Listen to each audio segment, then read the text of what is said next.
बिस्मिल्लाहिर्रहमानिर्रहीम। अस्सलाम वालेकुम नाज़रीन, मैं हूं बाबर हयात और आप देख रहे हैं 24/7 उर्दू न्यूज पर होम एक्सपेंस के ताउन से बाबर हयात शो। नाज़रीन, पाकिस्तान का जब से स्क्वाड अनाउंस हुआ है इस वक्त तक, जब ये मैं वीडियो रिकॉर्ड कर रहा हूं, हर शख्स की जुबान पर एक ही सवाल है और वो है इमाद वसीम के हवाले से कि इतनी जबरदस्त फॉर्म होने के बावजूद, इतनी शानदार परफॉर्मेंस के बावजूद, आपकी कौमी टीम में वापसी के ऊपर जबरदस्त कमबैक के बावजूद क्या वजूहात हैं कि जिसकी बिना पे इमाद वसीम को पाकिस्तान के ओडीआई स्क्वाड का हिस्सा नहीं बनाया गया? बगैर किसी वजह के इमाद वसीम को ओडीआई स्क्वाड से क्यों निकाला? और अब ये बात जो मैं कर रहा हूं या कल भी मैंने की है और आप लोगों से मैं सवाल पूछ रहा था कि मेरी सिलेक्शन कमेटी से ये सवाल है, मेरा बाबर आजम से ये सवाल है कि इमाद वसीम को किस तरह से आप ओडीआई वर्ल्ड कप के प्लान से बाहर कर सकते हैं? किस तरह से, किस वजह से? जो खिलाड़ी इतना जबरदस्त ऑलराउंडर हो, जबरदस्त फॉर्म में हो और अब तो उसकी बॉलिंग भी हर जगह पे वो बॉलिंग कर रहा है, तो उसको टीम से बाहर रखने का और बाबर आजम का उसकी मुखालफत करने का क्या क्या जो है वो तुक बनता है? अब इसके ऊपर इमाद वसीम ने भी अलमे बगावत बुलंद कर दिया और उन्होंने कहा कि बहुत हो गया, अब ये नहीं होगा। क्या कहा है इस हवाले से इमाद वसीम ने? इसके ऊपर आज के इस प्रोग्राम में बात करेंगे और बात करेंगे कि अब क्या खिलाड़ियों के फ्यूचर का फैसला बाबर आजम किया करेंगे? क्या बाबर आजम का अच्छा होना, जबरदस्त खिलाड़ी होना और पाकिस्तान का सबसे अच्छा बल्लेबाज होना, क्या इसका यह मतलब है कि हम बाबर आजम की वजह से कुछ दूसरे बड़े खिलाड़ी जो हैं उनको लूज करने जा रहे हैं? इसके ऊपर भी हम आज के इस प्रोग्राम में बात करेंगे और फिर बात करेंगे कि एक बहुत बड़ा खिलाड़ी वर्ल्ड कप की दौड़ से बाहर हो गया जी और उसको आईपीएल ले डूबी है। ये भी, इसके ऊपर भी बात करेंगे और फिर बात करेंगे कि कामरान अकमल जो है, पहले उन्होंने उमर अकमल के हवाले से बात की और अब उन्होंने मोहम्मद आमिर के खिलाफ बयान दे दिया है। क्या कहा है उन्होंने मोहम्मद आमिर के खिलाफ? ये बात तो बिल्कुल आमिर के फैंस को अच्छी नहीं लगेगी। इन तमाम मौजूआत पर बात करेंगे आज के इस प्रोग्राम में, लेकिन आगे बढ़ने से पहले आपसे गुजारिश की, अगर आप हमारे नए व्यूअर हैं तो प्लीज हमारे इस चैनल को जल्दी से कर दीजिएगा सब्सक्राइब और बेल आइकन को पुश करना मत भूलिएगा। मुझे फॉलो कीजिए इंस्टाग्राम पे @बाबर हयात शो और हमारे पेज को फेसबुक पे लाइक कर लीजिएगा। तो जनाब, सबसे पहले हम बात करने जा रहे हैं इमाद वसीम की एक्सक्लूजन से। पाकिस्तान के ओडीआई स्क्वाड से इमाद वसीम को जो शामिल नहीं किया, अब ये वाज़े हो गया है, अब ये बिल्कुल क्लियर कट है कि बाबर आजम ने इमाद वसीम की शिरकत के ऊपर बड़ा एतराज किया है और उन्होंने कहा कि ये तो हमारे ओडीआई प्लान का ही हिस्सा नहीं है, ये हमारे ओडीआई वर्ल्ड कप प्लान का हिस्सा नहीं है, आप इसको पाकिस्तान की टीम में क्यों शामिल कर रहे हैं? अब क्योंकि बाबर आजम ने वर्ल्ड कप में जाना है पाकिस्तान को, जाहिर बात है बाबर आजम ने तो वर्ल्ड कप जितवाना है पाकिस्तान को इंशाल्लाह, तो बात तो फिर बाबर आजम की मानी जाएगी, क्योंकि बाबर आजम के सामने अब इस बोर्ड ने भी घुटने टेक दिए हैं और जो उन्होंने करने की कोशिश की थी वो हुआ नहीं। तो अब उन्होंने कहा कि जाते जाते हम ऐसा कोई काम ना करें कि जिसकी वजह से जो बाबर आजम है उससे हम नाराजगी मोल लें। तो बाबर आजम के कहने पे ये बात बिल्कुल क्लियर है ये बात कि बाबर आजम के कहने के ऊपर इमाद वसीम को पाकिस्तान के ओडीआई स्क्वाड का हिस्सा नहीं बनाया गया। और फिर मैं कहता हूं कि गोगलुओं के ऊपर से मिट्टी झाड़ने के लिए उसको T20 स्क्वाड का हिस्सा बना दिया गया है, लेकिन क्या वो प्लेइंग 11 का हिस्सा होगा? क्या इमाद वसीम प्लेइंग 11 का हिस्सा होगा? इसके ऊपर बड़ा क्वेश्चन मार्क है। और जब ये सवाल चीफ सिलेक्टर से पूछा गया था तो उन्होंने कहा था कि अब हमने टीम सिलेक्ट कर दी है, अब किसने 11 में खेलना है इसका फैसला भी कौन करेगा? बाबर आजम करेगा। ये सारी सूरत हाल है और इसके ऊपर अब खिलाड़ियों ने भी, साबिक खिलाड़ियों ने भी इस मौजू पे बात की है। राशिद लतीफ ने यह कहा है कि इमाद वसीम अगर हमारी टीम का हिस्सा बना है तो वो चोर दरवाजे से वापस नहीं आया, वो परफॉर्म करके अपने टैलेंट की बुनियाद पे, अपनी परफॉर्मेंस की बुनियाद पे वो टीम में दोबारा आया है। तो अब राशिद लतीफ का तो यह कहना है कि बाबर आजम और इमाद वसीम दोनों अच्छे प्लेयर्स हैं और दोनों बड़े प्लेयर्स हैं और इन दोनों को जो है वो आपस के गिले शिकवे दूर करने चाहिए। इस वक्त पाकिस्तान को इमाद वसीम जैसे ऑलराउंडर की जरूरत है और ये इंडियन कंडीशंस में पाकिस्तान के लिए बहुत ज्यादा फायदेमंद हो सकता है। तो why not he should be included in Pakistan squad for the ODIs taking 2023 world cup in plans.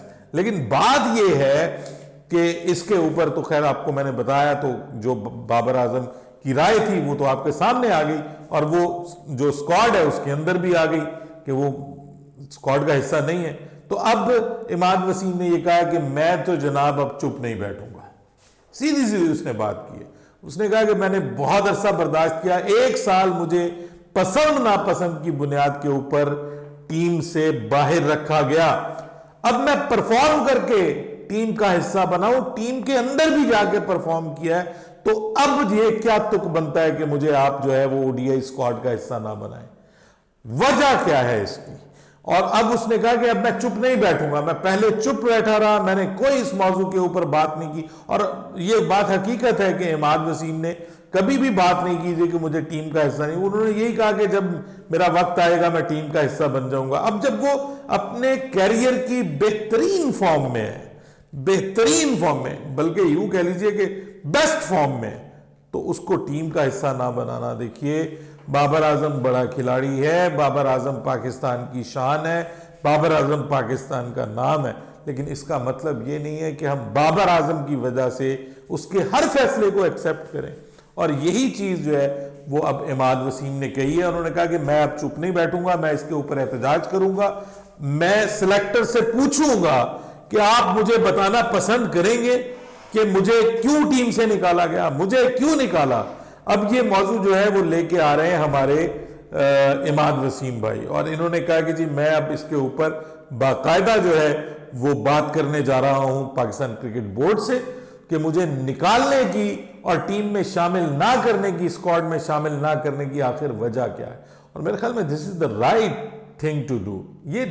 ये होना चाहिए। ये नहीं है कि आप किसी को बगैर परफॉर्मेंस के आप शामिल कर रहे हैं, आप किसी को लेटेस्ट परफॉर्मेंस पे बाहर निकाल रहे हैं और किसी की प्रीवियस परफॉर्मेंसेस के ऊपर के जी इन्होंने तो टीम के लिए बड़ा अच्छा किया था, अभी फॉर्म में नहीं है तो क्या मसला है, ये मैच विनर है, ये फलाने हैं, उसकी बुनियाद के ऊपर आप उसको टीम का हिस्सा बना देते हैं किसी और को, ठीक है। और इसको जो है वो टीम का हिस्सा नहीं बनाया गया। ये एक बड़ा इशू है और पाकिस्तान क्रिकेट बोर्ड को इस इशू को रिजॉल्व करने की जरूरत है। बाबर आजम की हर बात, हर मनमानी, हर चीज ये मुनासिब नहीं है। ठीक है, आप अच्छे खिलाड़ी हैं, इसका मतलब सारी टीम ही आप है, जिसको आप चाहेंगे वो खेलेगा, जिसको आप नहीं चाहेंगे उसका कैरियर खत्म हो गया, उस पर क्रॉस कर दिया जाए, ये ज्यादती है, ये नाइंसाफी है। बाबर आजम को सोचना चाहिए, बाबर आजम को अपनी अनाओं को पीछे रखना चाहिए, एक बड़े प्लेयर होने का सबूत देना चाहिए और बड़े खिलाड़ी होने का सबूत देना चाहिए, उसको इमाद वसीम को स्क्वाड का हिस्सा बनाना चाहिए। और मैं तो ये सोच रहा था कि बाबर आजम इस चीज को पसे पुष्ट डालेगा और उसको पाकिस्तान के स्क्वाड का हिस्सा बनाएगा ताकि पाकिस्तान का जो ओडीआई स्क्वाड है वो मजीद तगड़ा हो सके। हमें भारत जाना है और वहां पर जाकर हमें ऐसे बॉलर्स की जरूरत पड़ती है जो आपको यूटिलिटी क्रिकेटर हो, यहां की पिचेस, यहां की कंडीशंस पे अच्छा परफॉर्म कर सके, लेकिन ऐसा नहीं हुआ। और अब इसके ऊपर आवाजें उठ रही हैं, बड़े बड़े अखबारों में आज इसके ऊपर बात और हैरानगी का इजहार किया गया कि why not he is included in Pakistan ODI squad for the New Zealand series, क्यों नहीं शामिल किया गया। बहरहाल यह देखना है कि आगे ऊंट किस करवट बैठता है और ये जो उनका अलम बगावत है ये कब तक बुलंद रहता है, या इसका कोई फायदा भी होता है या इसको इग्नोर कर दिया जाता है। इसके ऊपर अभी हमें इंतजार करना पड़ेगा। न्यूजीलैंड के कप्तान केन विलियमसन ने क्या पाकिस्तान का दौरा छोड़ा और चले गए, वो आईपीएल में पहले ही मैच में फट्टड़ हो गए और अब तो इतना फट्टड़ हो गए हैं कि अब वो ओडीआई वर्ल्ड कप से फाइनली जो है वो बाहर हो गए। यानी न्यूजीलैंड के लिए ये बहुत बड़ा झटका है कि न्यूजीलैंड के कप्तान जो कि पिछले सीजन में, पिछले वर्ल्ड कप में 2019 में न्यूजीलैंड को जो फाइनल जितवाने के बिल्कुल करीब पहुंच गए थे, वो अब कप्तानी के लिए अवेलेबल नहीं होंगे। बाय द वे काफी सारे खिलाड़ी जो हैं वो अनफिट हो रहे हैं आईपीएल से, क्योंकि बहुत बड़ा सीजन है। देखिए आईपीएल 2 महीने का टूर्नामेंट है। मैं आईपीएल को इस बार कवर कर रहा हूं और जो लास्ट नाइट मैच हुआ है वो किसी हद तक आप कह सकते हैं क्लोज फिनिश थी। अदरवाइज जो है वो जितने भी पीछे मैच हुए हैं वो सारे वन साइडेड मैचेस हुए हैं। बहुत बोरिंग किस्म का आईपीएल सो फार चल रहा है। आगे जाके ऑब्वियसली पोटेंशियल मौजूद है, आगे जाके मैचेस जो हैं वो तगड़े मैचेस भी देखने को मिले। आज केकेआर का मैच आरसीबी के साथ हो रहा है, लेकिन इस सूरत में आईपीएल के लिए खतरे की एक घंटी ये भी बजी है कि जनाब इंडिया में अब कोरोना के केसेस तेजी से बढ़ रहे हैं और कोरोना एसओपीज के ऊपर अमल करने के लिए अब कह दिया गया है टीमों को कि जनाब आप कोरोना के ऊपर अमल करें, एसओपीज के ऊपर अमल करें। ये ना हो कि कोरोना टीमों के अंदर फैल जाए और फिर वो आईपीएल के लिए मसला बन जाए। दूसरी जानिब कामरान अकमल बोले हैं आमिर के हवाले से और उन्होंने कहा कि जनाब हम एक ऐसे खिलाड़ी को कौमी टीम का हिस्सा बनाना चाहते हैं जो इंग्लैंड सेटल होना चाह रहा है, जो पाकिस्तान को छोड़ना चाह रहा है। वो चाहता है कि वो पाकिस्तान में रहे ही ना, पाकिस्तान से चला जाए, और हम उसकी मिन्नतें कर रहे हैं कि वो पाकिस्तान के स्क्वाड का हिस्सा बन जाए। वो एक इररेलेवेंट प्लेयर हो गया है बकौल उनके, हुआ तो नहीं है लेकिन आम जो असूलन है कि जब एक खिलाड़ी जो है वो रिटायर हो जाए और वो रिटायरमेंट वापस भी ना ले रहा हो तो उस पर हर रोज प्रोग्राम हो रहे हो, तो ये तो बात ज्यादती है ना। फिर ये उन लोगों के साथ ज्यादती है जो मेहनत करके आगे आते हैं, मेहनत करके जो अपना मुकाम बनाते हैं, ये उन लोगों के साथ ज्यादती है। एजाज चीमा को पाकिस्तान की ए टीम का कोच बना दिया गया। मैं हैरान हुआ हूं वैसे इस पर, क्या हमारे पास सिर्फ एजाज चीमा ही था? ये तो मुझे कोई बड़ी पर्ची लग रही है। एजाज चीमा से कोई मेरा जाती कोई इख्तलाफ नहीं है, मैं तो शायद उनसे कभी मिला भी नहीं हूं और कभी बात भी नहीं की, लेकिन एजाज चीमा से बहुत बेहतर ऑप्शंस मौजूद थी आपके पास अगर आप उसको आजमाना चाहते तो। सभी अजहर जो है उनको अंडर 19 का कोच बनाया गया है। अपनी राय दीजिएगा कमेंट सेक्शन में। बाबर हयात को इजाजत दीजिएगा। अल्लाह हाफिज।